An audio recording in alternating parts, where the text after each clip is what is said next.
Crescer, um tema publicado no jornal Vórtice em 2009. Crescer, uma necessidade na prática do magnetismo. Os temas relacionados ao magnetismo são fascinantes. É raro alguém ficar indiferente quando o assunto é abordado convenientemente. Ele fascina, e o motivo é bastante simples e óbvio. Convida-nos a conhecer e estudar faculdades nossas e diz que podemos muito. Aliado a isto, o estudo e a prática do magnetismo nos colocam no limiar da matéria, entre a matéria e o espírito. Qualquer um, desde que conhecedor dos seus princípios, pode tocar, sentir, experimentar um contato direto com o mundo imaterial que nos cerca, irá descobrir o que Jesus desejou que entendêssemos quando proclamou que o ser humano também é um Deus, pequeno Deus, e que pelos poderes da fé nada seria impossível. O Barão de Poté, reproduzindo a orientação de um dos seus sonâmbulos, assim nos diz acerca do assunto. O homem, criatura celeste, não foi de tal sorte abandonado pelo seu Criador, que não lhe tenha restado um reflexo de sua divindade. Esse reflexo é o que chamamos de magnetismo. É esse ascendente que faz a vontade do homem agir sob os sentidos, a matéria e a vontade do próprio homem.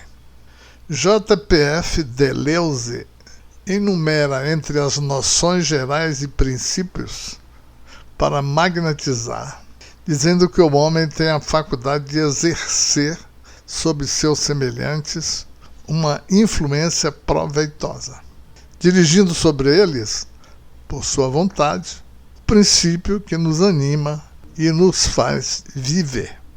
E vai além, afirmando que a primeira condição para magnetizar é querer fazê-lo. Ensina ainda que a faculdade de magnetizar existe em todos os homens, mas nem todos a possuem no mesmo grau. Esta diferença de poder magnético entre os diversos indivíduos se dá em razão de que uns são superiores aos outros por certas qualidades morais ou físicas. Na ordem moral, estas qualidades são a confiança em nossas próprias forças, a energia da vontade, a facilidade de concentrar e manter nossa atenção, o sentimento de benevolência que nos une ao ser que sofre, a força de ânimo que faz com que mantenhamos a tranquilidade e conservemos o sangue frio em meio às mais alarmantes crises, a paciência que impede que nos fatiguemos em uma luta longa e penosa, e o desinteresse que nos faz esquecer de nós mesmos para ocupar-nos somente daquele a quem cuidamos e que alijemos de nós a futilidade e a curiosidade. Estas duas citações são suficientes para que nos deparemos com um fato. Qualquer um pode magnetizar, mas nem todos obterão os mesmos resultados. A diferença não é feita pelo conhecimento formal, teórico, ou mesmo prático, com a perfeição dos movimentos das técnicas. O grande diferencial é dado pelo coeficiente de desenvolvimento humano de cada magnetizador, ou seja, pelo seu crescimento moral. E neste brilho cristalino, a necessidade de confiar em si mesmo como filho de Deus, e no poder extraordinário da vontade. É nesta linha de ideias que Allan Kardec também conduz o nosso pensamento, quando ele diz que o poder da fé recebe uma aplicação direta e especial na ação magnética. Por ela, o homem age sobre o fluido, que é agente universal, lhe modifica as qualidades e lhe dá uma impulsão, por assim dizer, irresistível.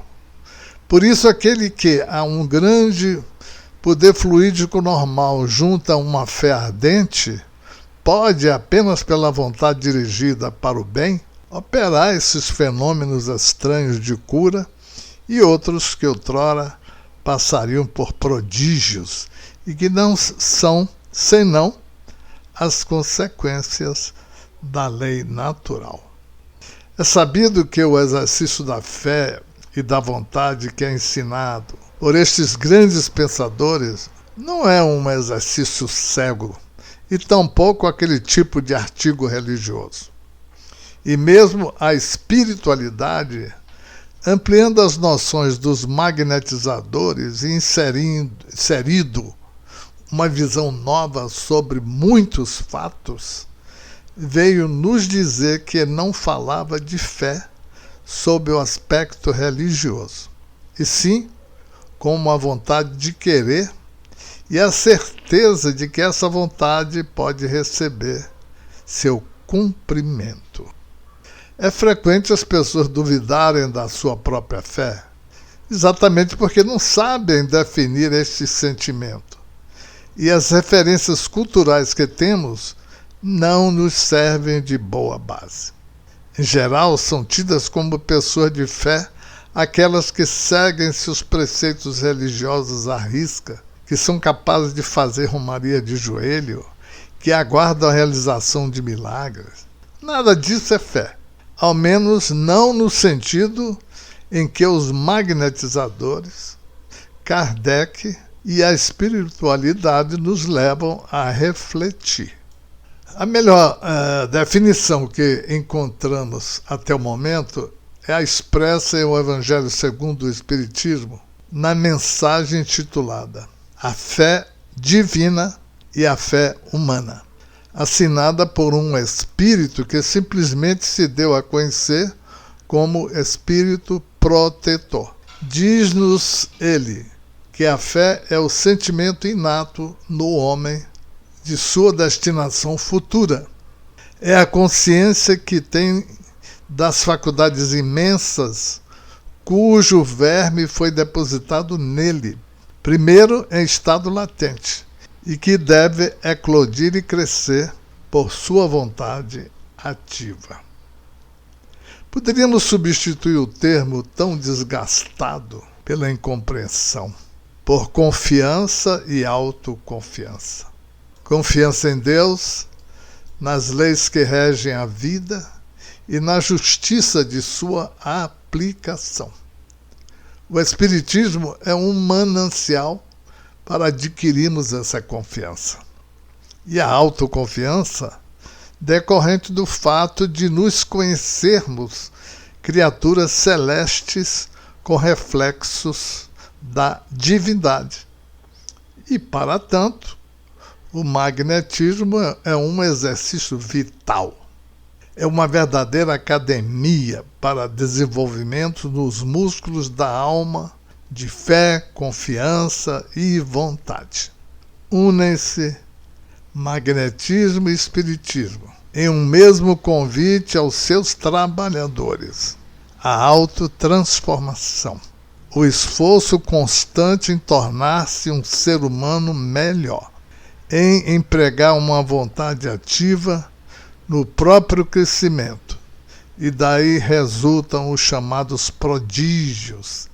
Eles são a mera consequência do desenvolvimento das faculdades humanas. E assim, crescer, evoluir como ser humano, é uma necessidade do magnetizador. Como eu disse no início, foi um artigo do jornal Vórtice, em novembro de 2009. Os itens pesquisados foram do Manual do Estudante de Magnetizador, a Instrução Prática para o Magnetismo, da editora Baudet, o Evangelho segundo o Espiritismo. Tudo isso está embutido nesse texto. Muita paz para todos.